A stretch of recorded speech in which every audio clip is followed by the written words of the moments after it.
બનાસકાંઠા વાવ વિધાનસભાની પેટા ચૂંટણી યોજાયા બાદ આવતીકાલે ખૂબ જ મહત્વનો દિવસ રહ્યો છે। ખાસ વાત કરીએ તો આવતીકાલે એટલે કે શનિવારે મતગણતરી યોજાવાની છે ને ત્યારે વહીવટીતંત્ર દ્વારા તમામ તૈયારીઓને આખરી ઓપ આપી દેવામાં આવ્યો છે।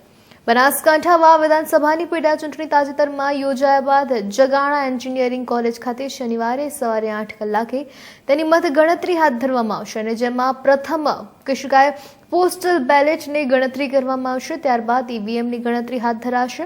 બનાસકાંઠા જિલ્લા કલેક્ટરે જણાવ્યું હતું કે મતગણતરીને લઈ વહીવટીતંત્ર દ્વારા ખાસ તમામ તૈયારીઓને આખરી ઓપ આપી દેવામાં આવ્યું છે। પેટા ચૂંટણીની આવતીકાલે 23 તારીખે જગાણા એન્જિનિયરિંગ કોલેજ ખાતે મતગણતરી શરૂ થનાર છે। મતગણતરી સવારે 8 વાગ્યાથી શરૂ થશે। આ માટે તમામ તૈયારી જિલ્લા વહીવટીતંત્ર દ્વારા હાલમાં પૂરી કરી દેવામાં આવી છે। જનરલ ઓબ્ઝર્વર શ્રી અને ઇલેક્શન કમિશન ઓફ ઇન્ડિયામાંથી આવેલા સેક્રેટરી શ્રીની હાજરીમાં મતગણતરી પ્રક્રિયા ચૂંટણી અધિકારી દ્વારા કરવામાં આવશે।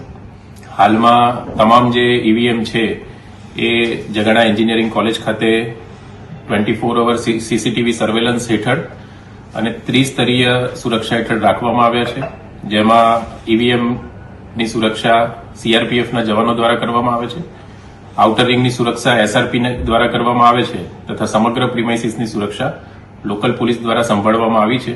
આમ ત્રિસ્તરીય સુરક્ષા હેઠળ હાલમાં ઈવીએમ સ્ટ્રોંગ રૂમ્સ ખાતે રાખવામાં આવેલા છે અને આવતીકાલે સવારે 8 વાગે મતગણતરીની શરૂઆત થશે, જેમાં 8 થી 8:30 સુધીમાં પોસ્ટલ બેલેટની શરૂઆત થશે। ત્યારબાદ ઈવીએમની મતગણતરી શરૂ થશે અને અંદાજિત 23 જેટલા રાઉન્ડમાં આ સમગ્ર મતગણતરીની પ્રક્રિયા પૂરી થનાર છે। ટોટલ કેટલા કર્મચારી જોડાયેલા છે? સમગ્ર જે આ મતગણતરીની પ્રક્રિયા છે એમાં અંદાજિત મતગણતરીના જે કોર સ્ટાફ કહેવાય એ 150 થી 200 જેટલા અધિકારીઓ અને કર્મચારીઓ જોડાયેલા છે।